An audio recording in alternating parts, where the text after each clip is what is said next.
The greatest trick the fool ever pulled was making you think he was one. Now, here's a fact that will blow your mind. Some of the world's most brilliant people were underestimated, mocked, and dismissed as fools until they proved everyone wrong. Albert Einstein was labeled a slow learner. Steve Jobs was fired from his own company. And even Nikola Tesla died broke while the world stole his ideas. What do they all have in common? They played the long game. They played the long game. The funny thing about intelligence is that it doesn't always wear a name tag. It doesn't show up in a flashy suit with a megaphone screaming, "Hey everyone, I'm a genius." No, true intelligence often moves in silence, camouflaged by humility, misjudged by the blind, and completely overlooked by those who think they know it all. And that's where you come in. They thought you were a fool. They laughed, dismissed, and underestimated you. But what they didn't realize was that you were watching, learning, adapting, quietly sharpening yourself while they basked in their own arrogance. Now the tables have turned. The same people who once looked down on you are now struggling to understand how you became smarter, sharper, and more unstoppable than they ever imagined. So, let's talk about it. Why do the chosen ones always get underestimated? Why do the so-called fools often end up being the masterminds? And most importantly, how do you use this underestimation to your ultimate advantage? Because if history has proven anything, it's this. The moment they think they have you figured out is the moment they've already lost. Let's begin. Number one, the miscalculation of superiority. Why they underestimated you. People who underestimate others often make one deadly mistake. They assume intelligence is always obvious. They believe smart people are the ones who speak the loudest, use the fanciest words, or constantly remind the world how brilliant they are. But real intelligence doesn't need to be loud. In fact, it's often invisible until it strikes. The reason they thought you were a fool wasn't because you lacked intelligence. It was because they lacked perception. They couldn't recognize depth beyond the surface. If you weren't showing off, if you weren't aggressively proving yourself, they assumed there was nothing there. This is a common flaw in arrogant minds. They mistake quiet observation for ignorance. Meanwhile, while they were busy performing intelligence, you were actually building it. You weren't wasting energy trying to impress anyone. You were paying attention, picking up patterns, and analyzing everything. They were too distracted by their own self-importance to notice that you were growing in the shadows. And that's exactly why your intelligence is so much sharper than theirs. Because it wasn't built on ego. It was built on real understanding. The smartest people don't always reveal their full hand. They don't waste time arguing with people who won't listen. They don't announce their every move. And because of that, they're often misjudged until it's too late. The moment people finally realize the truth, the damage is already done.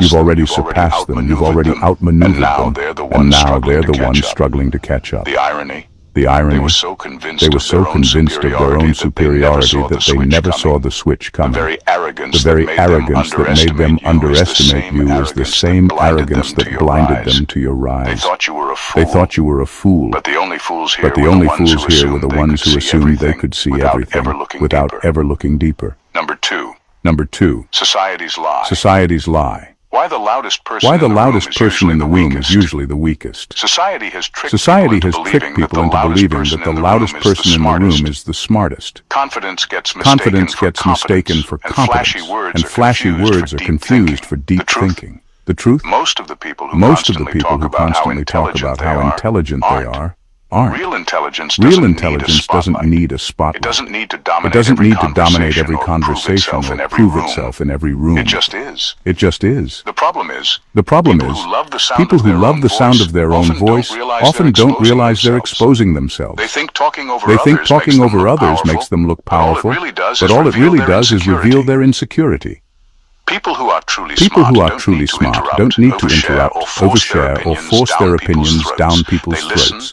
They listen, they observe, they choose their words carefully. That's why they're so often underestimated, because their intelligence isn't a performance. It's something deeper. Meanwhile, the so-called smartest people, the ones who never shut up, the ones who make a big show of their intelligence, are usually just recycling things they've heard elsewhere. They might sound convincing, but there's no real thinking happening behind the scenes. They thrive on the illusion of intelligence, not the reality of it. And because they're so obsessed with making sure everyone knows they're smart, they never stop to question whether they actually are. That's where they went wrong with you.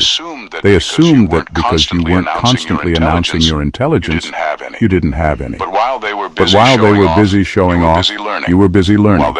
While they were talking, you were thinking. And now, the gap between you and them is something they can't ignore. The real irony. The loudest people often rely on external validation. They need others to believe they're smart, to feel good about themselves. But real intelligence, it doesn't need validation. It stands on its own. And when the dust settles, the ones who spent all their energy trying to prove their intelligence are left wondering why they never actually got any smarter. Number three, the fool. Archetype, the secret weapon of the wisest minds. The fool has always been one of the most misunderstood characters in history. People assume that being underestimated is a curse, but in reality it's one of the greatest advantages a person can have. When people don't see you as a threat, they don't guard themselves against you. They don't take you seriously, which means they make mistakes around you. They expose their true thoughts, their weaknesses, their arrogance, all because they assume you're too simple to notice. But what they don't realize is that the fool is often the wisest person in the room. History is full of so-called fools who turned out to be masterminds. Some of the most powerful figures, leaders, inventors, revolutionaries were laughed at, mocked, and dismissed. Why? Because their intelligence wasn't obvious to those too blind to see it. The best thinkers don't announce themselves. They move quietly, absorb information, and strike when the time is right. Meanwhile, the ones who underestimate them walk straight into their own downfall, never realizing they were being outmaneuvered the entire time. People who are obsessed with looking smart never understand this. They see life as a game where intelligence is something you prove, not something you use strategically. But real intelligence, it doesn't rush, it doesn't seek attention, it waits. And by the time people figure out they've misjudged you, you've already won. They thought they were laughing at a fool, but they were really exposing themselves. They revealed their arrogance, their lack of depth, their complete inability to recognize intelligence when it wasn't spoon-fed to them. And now, they have to live with the knowledge that they never saw your brilliance coming. That's the power of being underestimated. It gives you room to grow without interference. It allows you to move undetected. It turns you into someone no one expects, until the moment they realize they were the fool all along.